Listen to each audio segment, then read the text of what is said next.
Hello everyone, welcome back. Statistics में हमारा topic चल रहा है स्किवनेस। लास्ट लेक्चर में हमने कार्ल पियर्सन्स कोएफिशिएंट ऑफ स्किवनेस के कांसेप्ट पे डिस्कशन किया था। इस लेक्चर में हम बात करेंगे स्किवनेस की second method, that is Bowley's coefficient of skewness. Bowley's coefficient of skewness का कांसेप्ट, उसका फॉर्मूला और उससे रिलेटेड कुछ न्यूमेरिकल क्वेश्चंस।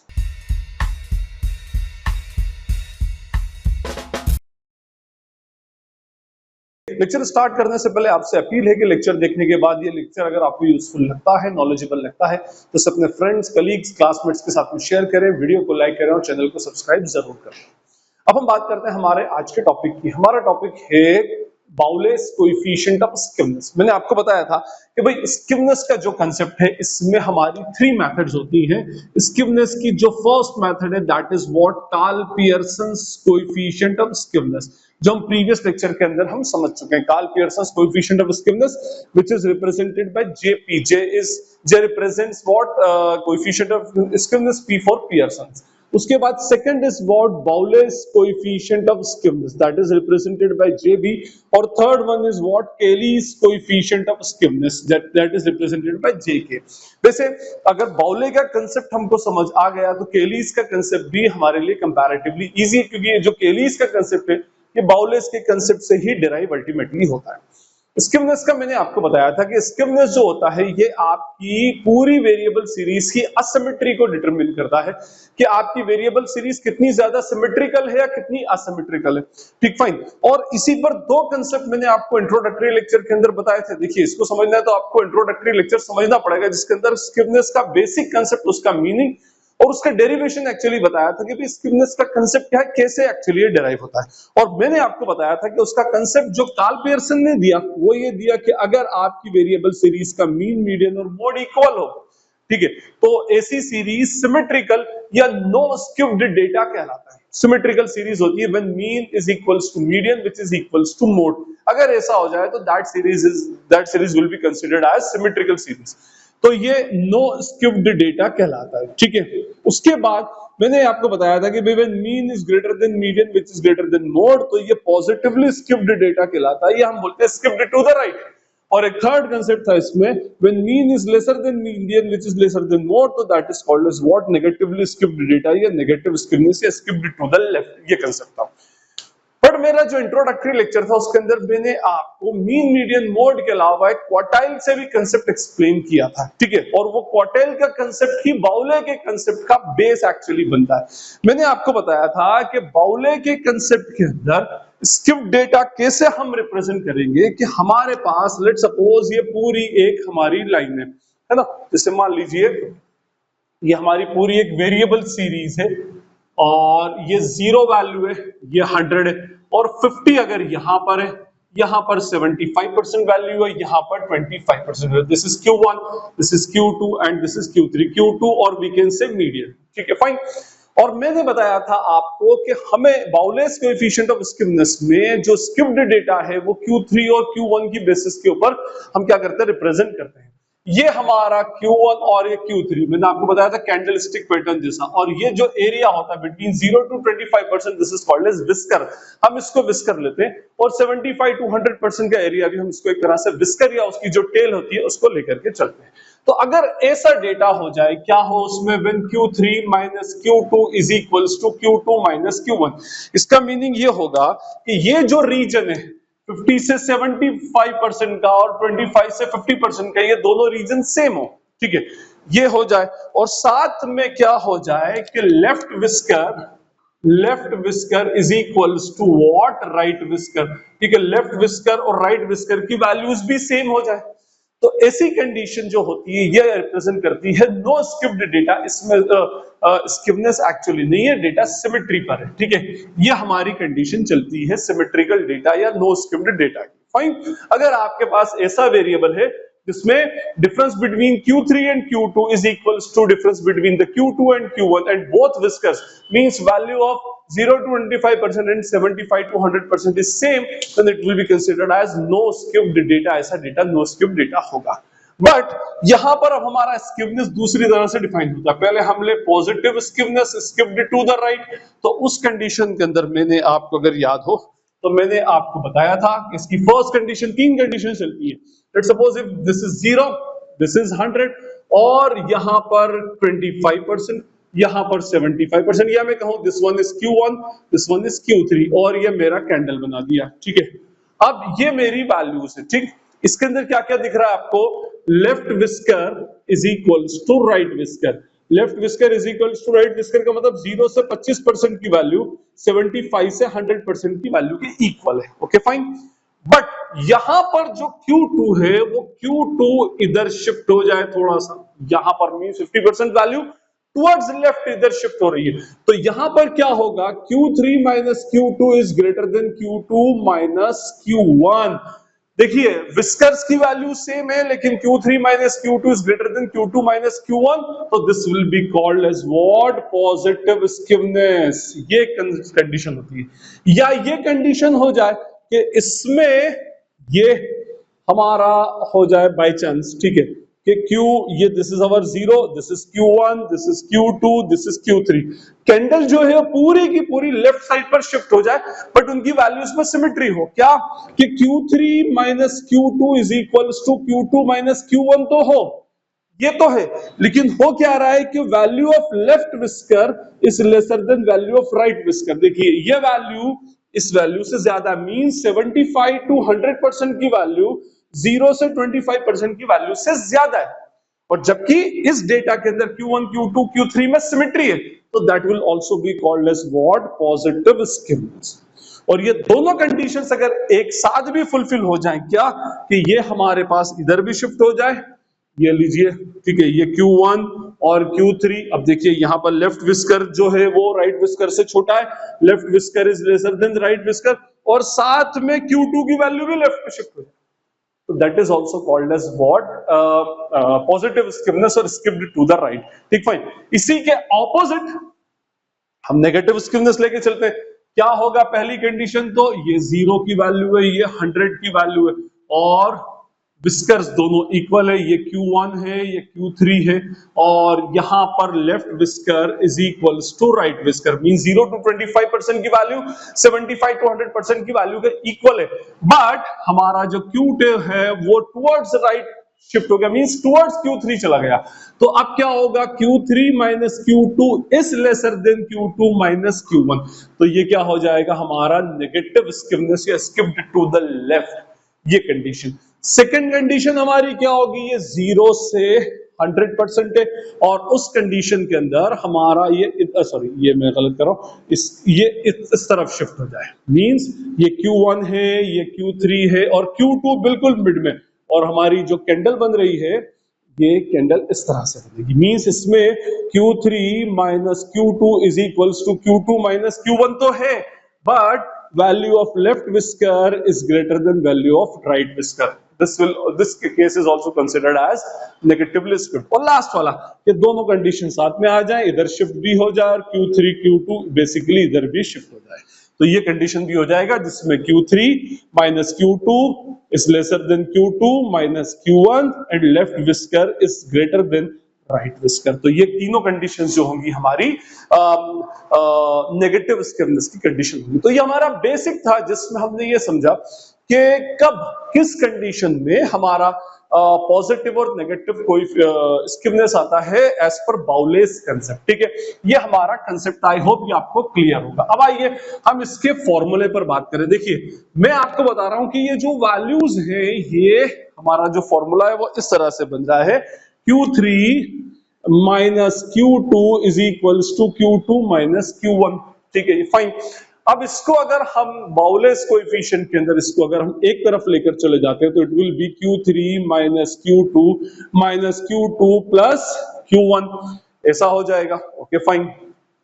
अब तो JB is equals to Q3 और इधर लेकर आ गया प्लस Q1 और माइनस 2Q2, ठीक है। अच्छा Q2 को M भी बोलते हैं तो इसको हम 2M भी बोल सकते हैं मीडियन, लेकिन ये तो वैल्यूज हमारी माइनस प्लस की, कोएफिशिएंट जो होता है that is a relative major, वो एक रिलेटिव मेजर होता है, रिलेटिव वैल्यूज कुछ करता है, तो हमें इसके अंदर करना क्या पड़ेगा, हमें इसका डिफरेंस निकालना पड़ेगा Q3 minus Q1, Q3 minus Q1 से, तो this will be our formula for Bowley's coefficient of skewness JB, Q3 plus Q1 -2Q2 या -2m upon Q3 minus Q1, और इसकी रेंज भी जो होगी वो -1 से +1 के बीच में होगी, +-1 बेसिकली इसकी रेंज होगी।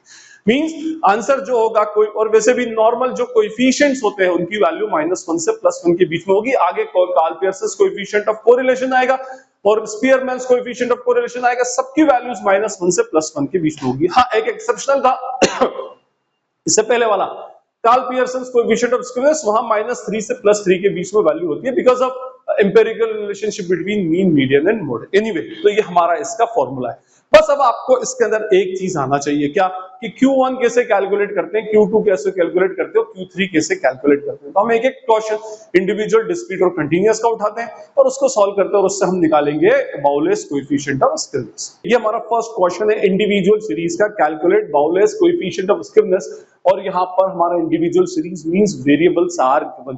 ठीक है, हमें इसमें Bowley's coefficient of skewness calculate करना है। तो first we have to find out Q1 means 25% value, Q3 75% value and Q2 50% value. Q2 की जगह आप मीडियन भी लिख सकते हो, 2m भी लिखा जा सकता है। ठीक है, तो ये फॉर्मूला हमारा इस तरह भी लिखा जा सकता है, Q3 plus Q1 minus 2m upon Q3 minus Q1। तो कंफ्यूजन नहीं होना चाहिए। एनीवे, अब देखिए Q1 Q3 निकालने का जो इंडिविजुअल सीरीज का फॉर्मूला होता है that is what n plus 1/4 item, और इसके अंदर अगर Q1 है तो इंटू 1 कर देंगे, Q2 है तो इंटू 2 कर देंगे, Q3 है तो इंटू Q3 कर देंगे। मेरे क्वार्टाइल के lectures already, quartile, decile, percentile, partitional values के लेक्चर ऑलरेडी अपलोडेड है, नीचे डिस्क्रिप्शन बॉक्स में पूरे चैप्टर की प्लेलिस्ट की लिंक सेंट्रल टेंडेंसी की मिल जाएगी, वहां से भी आप उसको फॉलो कर सकते हो, ऊपर आई बटन आ रहा होगा, वहां से भी आप उसको फॉलो अल्टीमेटली कर सकते हैं। एनीवे, तो सबसे पहला काम क्वार्टाइल्स के लिए, क्वार्टाइल एक पार्टिशनल वैल्यूज है, तो सबसे पहला काम इसको हमें डेटा को असेंडिंग या डिसेंडिंग में अरेंज करना पड़ता है। यूजुअली हम असेंडिंग में करते हैं ट्रेडिशनली, तो असेंडिंग में अरेंज करने के लिए फर्स्ट वी विल टेक 11, फिर उसके बाद नेक्स्ट 17, 17 के बाद 27, 27 के बाद 30, फिर 37, फिर उसके बाद 37 के बाद 41, 49, देन 50, then 56, then 88 और 99, 1 2 3 4 5 6 7 8 9 10 and 11, 1 2 3 4 5 6 7 8 9 10 and 11। ठीक, फाइन, तो ये हो गया 11 डेटा। अब हमको Q1 कैलकुलेट करना है, तो हम फॉर्मूला लगाएंगे Q1 is equals to n plus 1/4 item into 1, क्योंकि Q1 है। फाइन, तो n कितने हैं यहाँ पर, नंबर ऑफ वेरिएबल्स 11 है, 11 plus 1/4 that is what 12/4 is equals to third item, और थर्ड आइटम कौन सा है, 11 17 27, तो this will be our Q1, तो Q1 is equals to what 27। I hope it is clear. Fine. Now we'll come to Q2. तो Q2 का formula क्या होगा, n प्लस 1/4 आइटम इंटू 2, तो ये हो जाएगा 11 plus 1/4 into 2, 12/4 is equals to 3 into 2 is equals to 6th item, तो Q2 हो जाएगा 1 2 3 4 5 and 6। This will be our Q2. Q2 is equals to what, 41. Okay. Now come to Q3. Q3 हो जाएगा n plus 1/4 item into 3, 12/4 into 3 is equals to 3 into 3 is equals to 9th item, तो Q3 हो जाएगा 1 2 3 4 5 6 7 8 and 9, so this will be our Q3. Q3 is equals to 56. Fine. अब हमारे पास Q1 available है, Q2 available है, Q3 available है, just we have to apply the formula only. तो QJB is equals to Q3 की value 56 plus Q1 की value 27 minus Q2 की 2 into 41, ठीक है, अपॉन 56 माइनस 27। मैं सीधे वैल्यूज को कैलकुलेट करके आपको आंसर बताता हूं। ठीक है, तो ये हो जाएगा हमारा 56 plus 27, 2 into 41 is equals to 82, तो ये हो जाएगा 1, और 56 माइनस 27 विल बी 29, तो 1 divided by 29 is equals to 0.034, और क्योंकि वैल्यू पॉजिटिव है तो answer will be positive skewness. हमारा डेटा जो है 0.034 से रिलेटिवली स्किप्ड एक्चुअली है। तो ये हमारा इंडिविजुअल सीरीज का क्वेश्चन था। Now we will discuss a question of discrete series. Next question है डिस्क्रीट सीरीज का। Calculate Bowley's coefficient of exponents. First column is x and f, number of children and number of families है। Number of children है और कितनी families actually कितने children के साथ में है। फाइन,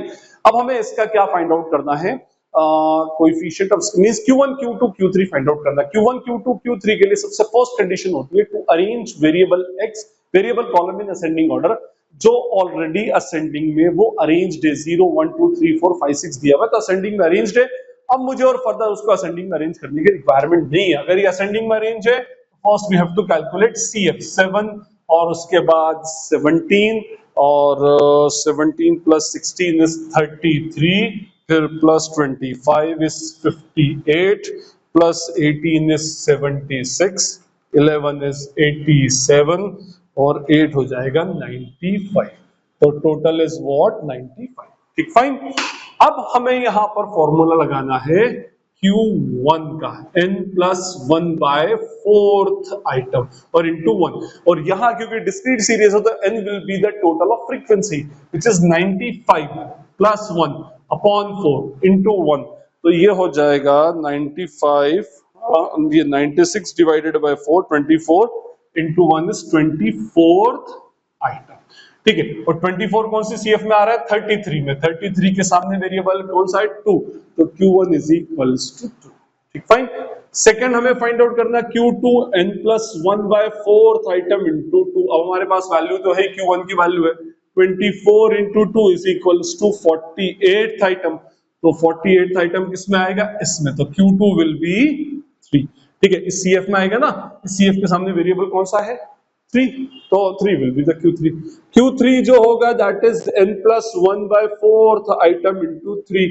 तो 24 Q1 आ चुका था, इंटू 3 करते हैं, तो 24 into 3 will be 72th item. और 72 किस में आ रहा है, इसमें, तो Q3 will be what 4, 2 3 and 4। अब ये डेटा देखते हैं क्या आता है इसमें। देखिए JB is equals to Q3 is what 4 plus Q1 2 minus 2 into 3। ठीक है, अपॉन 4 माइनस 2।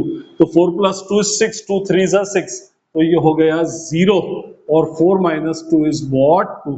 तो answer will be 0 means data is no skipped data. ये अपने आप में स्किप्ड डेटा नहीं है, क्योंकि ये वैल्यू हमारी जो है, इसकी वैल्यू अल्टीमेटली हमारे पास 0 आ रही है। अगर पॉजिटिव आती तो पॉजिटिवली स्किप्ड होता, नेगेटिव आती तो नेगेटिवली स्किप्ड होता। अब हमारा क्वेश्चन है कंटीन्यूअस सीरीज का। Calculate Bowley's coefficient of skewness, class interval is given and frequencies are given. अब सी ये क्लास इंटरवल है तो ऑलरेडी या तो असेंडिंग या डिसेंडिंग में अरेंज होगी, और ये ऑलरेडी असेंडिंग में अरेंज्ड है। अब हम इसको फर्दर असेंडिंग में अरेंज करने की रिक्वायरमेंट नहीं है। First will calculate cumulative frequency 1 4 11 22 27 and what 30, total is 30। अब हमको Q1 Q2 Q3 निकाला, थोड़ी सी प्रोसेस लेंदी है। First we have to find out Q1 class. Q1 class का फॉर्मूला होगा n/4th item into 1। 30/4 into 1 is equals to 7.5th item. 7.5 कौन से CF में आ रहा है, इसमें, तो this will be our what Q1 class. अब Q1 is equals to L1 plus n/4 जो ऊपर आया था minus CFP preceding frequency into upon F into I। L1 will be the lower limit, that is what 35 plus n/4 जो ऊपर आया था 7.5, CFP इसके ऊपर वाली 4, F इसी की फ्रीक्वेंसी 7 इंटू वॉट 10। मैं फाइनल वैल्यू निकाल कर आपको बताता हूँ, 7.5 minus 4 divided by 7 into 10 plus 35। Answer is what Q1 is equals to what 40। Q1 हमारा क्या हो गया इसमें 40। Now come to Q2। तो Q2 कैलकुलेट करूंगा तो पहले Q2 क्लास निकालना पड़ेगी, तो फॉर्मूला होगा n/4th आइटम इंटू 2। तो ये हो जाएगा 7.5 into 2 is equals to 15th item. अब 15th मुझे कहां मिल रहा है, 15th इसमें मिल रहा है ना, ये 15 इसमें मिल रहा है। तो ये होगी मेरी Q2 क्लास साहब। तो Q2 क्लास पे फॉर्मूला लगेगा Q2 is equals to L1। L1 कितना हो जाएगा 45, n/k/4 15 माइनस CFP, इसके ऊपर वाली फ्रीक्वेंसी 11 है, इसकी फ्रीक्वेंसी भी 11 है, इंटू आई इज व्हाट 10 हो गया। तो इससे Q2 कैलकुलेट हो जाएगा मेरा 15 minus 11 divided by 11 into 10 plus 45। तो Q2 is equals to 48.64। Now come to Q3। Q3 class निकालूंगा। Q3 क्लास हो जाएगी हमारी 30/4 इंटू 3 7.5 इंटू 3। तो ये हो जाएगा 5th आइटम 22.5 आएगा इस क्लास में। तो this will be our Q3 class. इसमें ढूंढते हैं ना Q3 is equals to L1। L1 is 55 plus 10/4 22.5 minus CFP। अब इसके ऊपर वाली 22 will be the CFP 22 upon F 5 will be the F into 10। ठीक है, वैल्यू कैलकुलेट करके बताता हूं आपको मैं। 22.5 minus 22 divided by 5 into 10 plus 55 that is Q3 is equals to 56। Three values हमारे पास है। लो जी बस अब उठाकर हमको फॉर्मूला पुट करना है। JB is equals to Q3 56 plus Q1 40 minus 248.64 upon 56 minus 40। तो ये हो जाएगा 56 प्लस 40 2 इंटू 48.6 97.2 ये आ रहा है माइनस 1.2 और 56 माइनस 40 विल बी 16।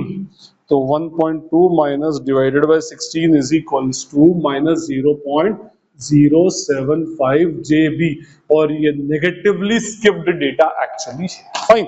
तो ये हमारा बाउलेस कोएफिशिएंट ऑफ स्किपनेस था, उसका कांसेप्ट मैंने आपको बताया, फॉर्मूला कैसे डिराइव होता है वो बताया और उसके बाद फिर हमारे कुछ न्यूमेरिकल क्वेश्चंस हमने सॉल्व किया। आई होप आपको ये बाउलेस कोएफिशिएंट ऑफ स्किपनेस का कांसेप्ट क्लियर होगा। पर स्टिल अगर कोई क्वेरी या डाउट लगती है तो आप मुझसे कमेंट सेक्शन में जब चाहे पूछ सकते हैं, जितनी जल्दी होगा पढ़कर रिप्लाई करने का ट्राई करूंगा। एक बार फिर से अपील है, अगर वीडियो आपको यूजफुल लगा, नॉलेजेबल लगा तो अपने फ्रेंड्स, कलीग्स, क्लासमेट्स के साथ शेयर करें, वीडियो को लाइक करें और चैनल को सब्सक्राइब जरूर करें।